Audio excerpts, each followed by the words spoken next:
Hello student, YouTube के हमारे इस चैनल में आप सभी लोगों का स्वागत है। और आज के इस वीडियो लेक्चर में हम लोग पढ़ने वाले हैं कुछ मूलभूत कण के बारे में, ठीक है ना। तो आज हम लोग परमाणु के भीतर जो मूलभूत जो एलिमेंट्री चार्ज पार्टिकल पाए जाते हैं उसके बारे में आज हम लोग अध्ययन करेंगे, ठीक है ना।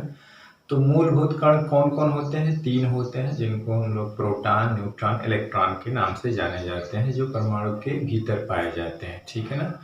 जिसमें प्रोटॉन और न्यूट्रॉन जो है परमाणु के सेंटर में पाया जाता है, जिसको न्यूक्लियस कहते हैं, उसके भीतर पाए जाते हैं। और जबकि इलेक्ट्रॉन जो होता है वो न्यूक्लियस के बाहर होता है और जो विभिन्न वृत्तीय कक्षाएं होती हैं उनमें वो चक्कर लगाता है। तो आज हम लोग 3 जो मूलभूत कण हैं इनके बारे में स्टडी करेंगे कि इसके खोजकर्ता कौन थे, किस सन में इसको खोजे, इसका द्रव्यमान कितना होता है, चार्ज कितना होता, आवेशित होते हैं कि नहीं होते हैं, ठीक है ना, इनका प्रतीक क्या है, इन चीज़ों के बारे में हम लोग स्टडी करेंगे। तो सबसे पहले हम लोग पढ़ते हैं प्रोटॉन के बारे में। तो प्रोटॉन जो है नाभिक के अंदर पाए जाने वाला क्या है? एक धनावेशी कण होता है, ठीक है ना। क्या होता है? धनावेशित कण होता है। जैसा कि यहाँ पे लिखा है कि ये परमाणु के नाभिक में पाए जाने वाला धनावेशित कण है। इसकी खोजकर्ता जो है प्रोटॉन के जो है खोजकर्ता हैं वो अर्नेस्ट रदरफोर्ड हैं, जो उन्होंने इसकी खोज यानी इसका पता प्रयोग द्वारा 1920 में लगाया था, ठीक है ना। तो बहुत सारी किताबों में जो है प्रोटॉन के खोजकर्ता को गोल्डस्टीन को भी दिया गया है कि इसके खोजकर्ता गोल्डस्टीन हैं। तो वो इसलिए दिया गया है कि 1886 में गोल्डस्टीन ने एक अनुमान लगाया था कि नाभिक में प्रोटॉन जैसा कण होने की उपस्थिति का क्या किया था? अनुमान लगाया था। बस उन्होंने स्पष्ट कोई जानकारी नहीं दी थी, एक्सपेरिमेंटली प्रूफ नहीं दिया था, बशर्ते कि अनुमान लगाया था कि नाभिक के भीतर प्रोटॉन के समान कण उपस्थित हो सकता है, यानी उपस्थिति का एक अनुमान लगाया था। तो इसीलिए बहुत सारी किताबें जो है प्रोटॉन के खोज को लेकर के गोल्डस्टीन नामक वैज्ञानिक का नाम देती हैं, जो उन्होंने 1886 में एक अनुमान लगाया था। उस तरह से प्रयोग द्वारा सत्यापित करने वाले जो वैज्ञानिक थे वो अर्नेस्ट रदरफोर्ड थे, जिन्होंने 1920 में बाकायदा एक एक्सपेरिमेंट के द्वारा ये पता लगाया था कि परमाणु के नाभिक में एक धनावेशित कण पाया जाता है, जिसको उन्होंने प्रोटॉन नाम दिया, ठीक है ना। जिसको उन्होंने क्या नाम दिया? प्रोटॉन नाम दिया। तो इसके खोजकर्ता कौन है? Ernest Rutherford. 1920 में प्रतीक है P से, इसको प्रोटॉन है तो P से या H+ से। H+ से इसलिए कहीं कहीं दिखाया जाता है, उससे ज़्यादातर यूज ये होता है क्योंकि ये प्रोटॉन जो है हाइड्रोजन परमाणु का नाभिक होता है, क्योंकि हाइड्रोजन परमाणु में एक ही प्रोटॉन और एक ही इलेक्ट्रॉन होते हैं। तो इलेक्ट्रॉन निकल जाने पर केवल वही हाइड्रोजन का नाभिक बचता है। तो हाइड्रोजन के नाभिक को हम लोग क्या कहते हैं? प्रोटॉन कहते हैं। केवल सिर्फ उसमें एक प्रोटॉन और एक इलेक्ट्रॉन पाया जाता है, ठीक है। तो इसीलिए H+ से भी दिखाया जाता है। इसके आवेश को +E से दिखाया जाता है। E का मान हमने बताया था कि E की वैल्यू 1.6 × 10⁻⁻19 कूलाम होता है। तो प्रोटॉन के आवेश को +E से दिखाया जाता है। तो इसका जो आवेश होता है वो +E होता है, प्रदर्शित किया जाता है। मतलब है कि 1.6 × 10⁻19 कूलाम है। इसकी वैल्यू किसने लगाई थी? पता लगाई थी, वो आपको पता है 1912 में जो है अमेरिकन नामक वैज्ञानिक ने लगाया। इसका जो द्रव्यमान होता है वो 1.6725 × 10⁻27 यानी 27 किलोग्राम होता है, जो इलेक्ट्रॉन के द्रव्यमान का लगभग 1837 गुना ज़्यादा होता है, यानी हाइड्रोजन परमाणु के द्रव्यमान के बराबर होता है। हाइड्रोजन परमाणु का जो द्रव्यमान होता है उसमें न्यूट्रॉन पाया नहीं जाता है, तो प्रोटॉन का ही द्रव्यमान होता है, क्योंकि उसमें केवल प्रोटॉन होता है और एक इलेक्ट्रॉन होता है। तो इलेक्ट्रॉन का द्रव्यमान बहुत कम होता है, इसलिए जो भी द्रव्यमान होता है नाभिक का वो प्रोटॉन के द्रव्यमान के बराबर होगा। हाइड्रोजन परमाणु की बात करें या अन्य परमाणु की बात करें तो हाइड्रोजन और न्यूट्रॉन और प्रोटॉन का योग होता है उस परमाणु का द्रव्यमान, ठीक है।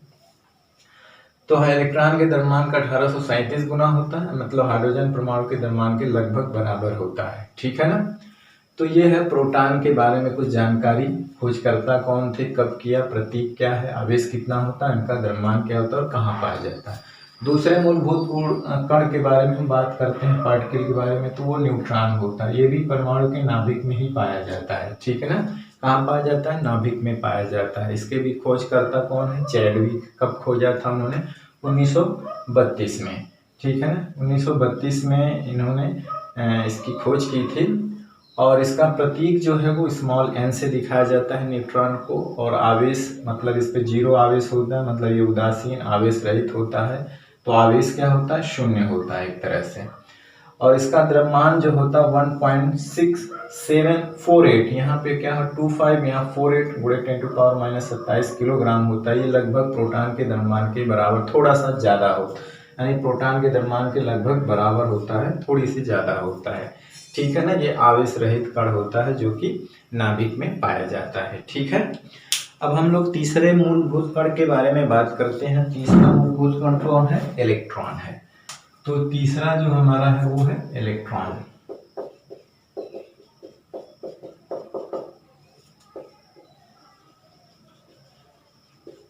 ये जो है नाभिक के बाहर जो होता है, यानी कि नाभिक के बाहर विभिन्न जो वृत्तीय कक्षाओं में चक्कर लगाते हैं। ठीक है ना। विभिन्न वृत्तीय कक्षाओं में क्या करते हैं, चक्कर लगाते हैं। तो इनके खोजकर्ता कौन है, अगर खोज कर्ता की बात करें तो जे थॉमसन।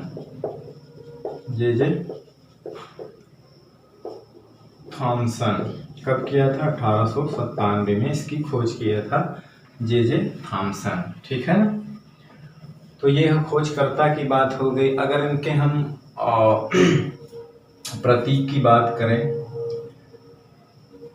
तो इलेक्ट्रॉन का प्रतीक जो होता है वो ई होता है। अगर हम प्रतीक की बात करें, प्रतीक इलेक्ट्रॉन का क्या होता है, ये। अगर हम प्रतीक की बात करें तो इलेक्ट्रॉन के ऊपर एक बॉल लगा के किया जाता है। ठीक है ना। इलेक्ट्रॉन का प्रतीक क्या होता है, मतलब उसके ऊपर एक बार लगा दिया जाता है, और या इसे हम बीटा कण भी कहते हैं। तो बीटा के ऊपर इस तरह का बार लगा करके इसको प्रदर्शित किया जाता है। ठीक है ना। तो अगर आवेश की बात करें इस पे,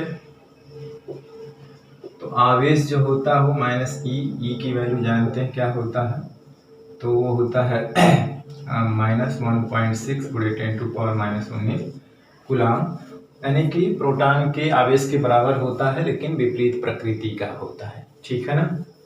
दूसरी बात अगर हम कर लें तो वो हो जाएगा द्रव्यमान। तो द्रव्यमान इसका कितना होता है, तो इसका द्रव्यमान होता है 9.1 गुणे 10⁻31 किलोग्राम। ये जो है प्रोटॉन के द्रव्यमान का जो है 1/37 गुना होता है, यानी कि प्रोटॉन के द्रव्यमान का लगभग कितना होता है, 1/1837 गुना होता है। ठीक है ना। तो खोजकर्ता जे थॉमसन 1897 में इन्होंने इसकी खोज की थी। प्रतीक इन दो अक्षरों से दिखाया जाता, आवेश इतना होता है कूलाम और द्रव्यमान इतना होता है, और नाभिक के बाहर विभिन्न वृत्तीय कक्षाओं में ये चक्कर लगाते हैं। ठीक है।